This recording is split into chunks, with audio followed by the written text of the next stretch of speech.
आदरणीय प्रधानमंत्री जी, आपको नमस्कार, सादर प्रणाम।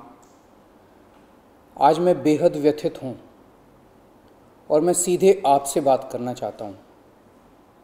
अगर मुझसे कोई हिमाकत हो जाए, कोई भूल हो जाए तो मुझे माफ़ कर दीजिएगा। दिल्ली में अगले हफ्ते से घर घर राशन पहुँचाने का काम शुरू होने वाला था। मतलब अब एक गरीब आदमी को राशन की दुकान पे धक्के नहीं खाने पड़ते, बल्कि सरकार बढ़िया तरीके से अच्छे राशन पैक करके उसके घर भिजवाती। सारी तैयारी हो चुकी थी, टेंडर हो चुके थे, सारी तैयारी हो चुकी थी। बस अगले हफ्ते से ये शुरू होने वाला था। ये क्रांतिकारी कदम होने वाला था और अचानक आपने 2 दिन पहले इसको रोक दिया। क्यों सर? आपने ऐसा क्यों किया? पिछले 75 साल से इस देश की गरीब जनता राशन माफिया का शिकार होती आई है। पिछले 75 सालों से हर महीने फाइलों में जनता के नाम का राशन जारी होता है, पर उनको मिलता नहीं है। अधिकांश राशन चोरी हो जाता है। ये राशन माफिया बहुत ताकतवर है सर, बहुत ताकतवर। आज से 17 साल पहले मैंने इस माफिया के खिलाफ आवाज उठाई थी। इस माफिया को ललकारने की हिम्मत की थी। तब मैं दिल्ली की झुग्गियों में, एक एनजीओ में काम किया करता था। उन झुग्गियों में गरीबों को उनका राशन नहीं मिलता था, उनका राशन चोरी हो जाता था। तब हमने हिम्मत की गरीब लोगों को उनका राशन दिलवाने की। नतीजन हम पर 7 बार खतरनाक हमले हुए और एक बार तो इन लोगों ने हमारी एक बहन का गला काट दिया, लेकिन भगवान की दया से वो बच गई उस वक्त। तब मैंने कसम खाई थी कि इस व्यवस्था को अपने जीवन में कभी ना कभी जरूर ठीक करूंगा। तब तो दूर दूर तक सपने में भी नहीं सोचा था कि एक दिन दिल्ली का सीएम बन जाऊंगा। पर कहते हैं ना कि जब आप निस्वार्थ भाव से कोई संकल्प करते हैं तो ऊपर वाला भी अपने तरीके से आपका संकल्प पूरा करने में मदद करता है। इस ब्रह्मांड की सारी शक्तियां आपकी मदद करती हैं। इस राशन माफिया के तार बहुत ऊपर तक हैं सर। 75 साल में आज तक कोई सरकार इस माफिया को खत्म करने की हिम्मत नहीं कर पाई। दिल्ली में पहली बार एक सरकार आई है जिसने ये हिम्मत दिखाई है। अगर ये घर घर राशन व्यवस्था लागू हो जाती ना सर, ये राशन माफिया खत्म हो जाता। पर देखिए ये राशन माफिया कितना ताकतवर निकला। दिल्ली में ये योजना अगले हफ्ते से लागू होने वाली थी और 1 हफ्ता पहले इन्होंने इसको खारिज करवा दिया। आपने ये कह के हमारी स्कीम खारिज की है कि हमने केंद्र सरकार से इसकी अप्रूवल नहीं ली। ये गलत है सर।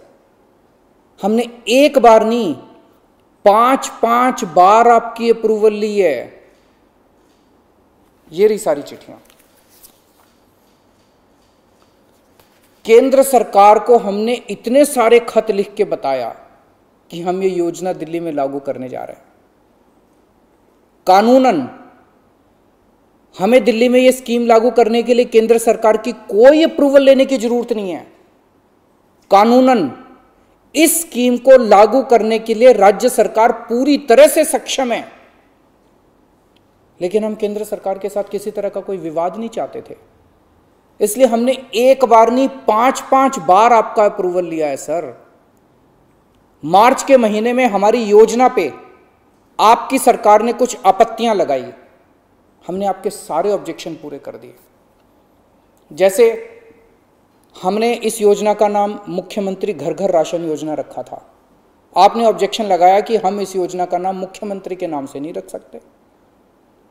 हमारा मकसद अपना नाम चमकाने का नहीं था, हमारा एक ही मकसद था किसी भी तरह से ये स्कीम लागू हो और गरीबों को उनका राशन मिलने लगे। हमने आपकी बात मान ली, हमने स्कीम से नाम ही हटा दिया, और भी आपने जितने ऑब्जेक्शंस किए हमने सारे मान लिए। इस सब के बावजूद भी आप कहते हो हमने आपकी अप्रूवल नहीं ली। और कैसे अप्रूवल लेते हैं सर? अब और कैसे अप्रूवल लें? इस सब के बाद भी आपने ये स्कीम खारिज कर दी, क्यों सर? लोग पूछ रहे हैं, अगर इस देश में पिज्जा की होम डिलीवरी हो सकती है, बर्गर की होम डिलीवरी हो सकती है, स्मार्टफोन और कपड़ों की भी होम डिलीवरी हो सकती है, तो फिर गरीबों के घरों में राशन की होम डिलीवरी क्यों नहीं होनी चाहिए? सारा देश जानना चाहता है आपने ये स्कीम खारिज क्यों की सर? आपने ये भी लिखा है कि चूंकि राशन दुकानदारों ने दिल्ली हाई कोर्ट में इस योजना के खिलाफ केस कर रखा है, इसलिए ये स्कीम खारिज की जा रही है। इस बात पे आप स्कीम कैसे खारिज कर सकते हैं? ये राशन दुकानदार इस योजना के खिलाफ हाई कोर्ट से स्टे लेने गए थे, हाई कोर्ट ने इन्हें स्टे देने से मना कर दिया। जब हाई कोर्ट ने इन्हें स्टे नहीं दिया तो आपने इस स्कीम पे स्टे कैसे लगा दिया? आपको इन राशन वालों से इतनी हमदर्दी क्यों है? अगर आप राशन माफिया के साथ खड़े होंगे सर, तो इस देश के गरीब लोगों के साथ कौन खड़ा होगा? दिल्ली के उन 70 लाख गरीब लोगों का क्या होगा जिनका हर महीने ये राशन माफिया राशन चोरी कर लेता है? उन 20 लाख गरीब परिवारों की कौन सुनेगा? और एक बात, उस हाईकोर्ट के केस में केंद्र सरकार भी पार्टी है। कोर्ट में केंद्र सरकार ने अपना जवाब दाखिल किया है। क्या कहा है कोर्ट में केंद्र सरकार ने?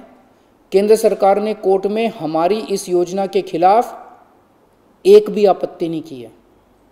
जब कोर्ट में आपको हमारी योजना के खिलाफ कोई आपत्ति नहीं है, तो फिर कोर्ट के बाहर अब इस योजना को खारिज क्यों किया जा रहा है? ये कोरोना का बहुत कठिन समय है। मैं कई ऐसे लोगों को जानता हूं जो कोरोना होने के डर से राशन लेने नहीं जाते। राशन दुकान पे भीड़ लगती है, लोगों को लगता है कि अगर वो राशन लेने गए तो उन्हें कोरोना हो जाएगा। ये सब गरीब लोग हैं सर। इनमें कई लोग कोरोना काल में अपनी नौकरी खो चुके हैं, उनके घर में अब खाने को नहीं है। अगर हम उन्हें इनके घर तक राशन पहुंचाना चाहते थे तो इसमें आपको क्यों आपत्ति है? कहा जा रहा है कि तीसरी लहर बच्चों पे भारी पड़ेगी। अगर उनके माता पिता को राशन दुकान पे भीड़ की वजह से कोरोना हो गया तो उनके बच्चे भी तो फिर कोरोना ग्रसित हो जाएंगे। मुझे तो लगता है सर कि कोरोना काल में केवल दिल्ली ही नहीं बल्कि पूरे देश में घर घर राशन योजना तक या घर घर तक राशन पहुंचाने की इस योजना को लागू कर देना चाहिए। ये दुकानें सुपर स्प्रेडर हैं। राशन की दुकानों पे लगने वाली भीड़ से बचा जा सकेगा। कितने ऐसे बुजुर्ग हैं सर जो राशन की दुकान से राशन लेने नहीं जा सकते? कितनी ऐसी गर्भवती महिलाएं हैं जो राशन की दुकान से राशन नहीं ला सकती? अगर हम उनके घर राशन पहुंचाना चाहते हैं तो इसमें क्या समस्या है? केंद्र सरकार के कुछ ऑफिसर कह रहे हैं कि इस स्कीम के खारिज होने का असली कारण यह है क्योंकि ये केंद्र सरकार का राशन है। ये योजना लागू करके दिल्ली सरकार को इसका श्रेय क्यों मिलना चाहिए? सर यकीन मानिए, ये काम मैं रत्ती भर भी क्रेडिट के लिए नहीं कर रहा। मेरा सिर्फ एक ही मकसद है, किसी भी तरह गरीबों को उनका पूरा राशन मिले। आप प्लीज़ मुझे ये लागू कर लेने दीजिए। सारा क्रेडिट आपका, सारा श्रेय आपका। मैं खुद सारी दुनिया से कहूँगा खड़ा होके कि ये योजना मोदी जी ने लागू की है। और फिर ये राशन ना आपका है ना मेरा है। ये राशन ना आम आदमी पार्टी का है ना भाजपा का है। ये राशन तो इस देश के लोगों का है और इस राशन की चोरी रोकने की जिम्मेदारी हम दोनों की है। इस वक्त देश बहुत भारी संकट से गुजर रहा है। ये वक्त एक दूसरे का हाथ पकड़ के मदद करने का है। ये वक्त एक दूसरे से झगड़ने का नहीं है। लोगों को लगने लगा है कितनी मुसीबत के समय भी केंद्र सरकार सबसे झगड़ रही है। आप ममता दीदी से झगड़ रहे हैं, झारखंड सरकार से झगड़ रहे हैं, आप लक्षद्वीप के लोगों से झगड़ रहे हैं, महाराष्ट्र सरकार से लड़ रहे हैं, दिल्ली के लोगों से लड़ रहे हैं, किसानों से लड़ रहे हैं। लोग इस बात से बहुत दुखी हैं सर कि केंद्र सरकार सबसे लड़ रही है। ऐसे देश कैसे चलेगा? आप हम सबसे क्यों लड़ रहे हैं? हम सब आपके ही हैं, हम सब भारतवासी हैं। ऐसे में हम सब आपस में लड़ेंगे तो कोरोना से कैसे जीतेंगे? हमें आपस में नहीं लड़ना, हम सबको मिलके कोरोना से लड़ना है। कल सब लोग अखबारों की ये हेडलाइन पढ़ना चाहते हैं, मोदी जी ने दिल्ली सरकार के साथ मिलके दिल्ली के हर गरीब के घर राशन पहुंचाया। ये पढ़ना चाहते हैं लोग टीवी चैनलों पे ये ब्रेकिंग न्यूज़ देखना चाहते हैं कि मोदी जी और केजरीवाल ने मिलके दिल्ली के लोगों के गरीब लोगों के घरों तक राशन पहुंचाया। लोग ये खबर पढ़ना चाहते हैं सर, लोग ये खबर सुनना चाहते हैं। लोग ये नहीं सुनना चाहते कि केंद्र सरकार ने फिर से दिल्ली सरकार से झगड़ा कर लिया, कि केंद्र सरकार ने फिर से दिल्ली सरकार की एक और अच्छी योजना पर रोक लगा दी। मैं हाथ जोड़ के दिल्ली के 70 लाख गरीब लोगों की ओर से आपसे विनती करता हूं, सर प्लीज़ इस योजना को मत रोकिए, ये राष्ट्रहित में है, इसे होने दीजिए। आज तक राष्ट्रहित के सभी कामों में मैंने आपका साथ दिया। मैंने हमेशा कहा है कि राष्ट्रहित के किसी भी काम में राजनीति नहीं होनी चाहिए। अगर कोई विपक्षी पार्टी की सरकार भी राष्ट्रहित में कोई काम करती है, हम उसका साथ देते हैं। राष्ट्रहित के इस काम में आप भी हमारा साथ दीजिए सर। अभी तक की सरकारों ने देश के गरीब लोगों को 75 साल तक राशन की लाइन में खड़ा रखा। इन्हें और अगले 75 साल राशन की लाइनों में खड़ा मत कीजिए सर, नहीं तो ये लोग मुझे और आपको कभी माफ़ नहीं करेंगे।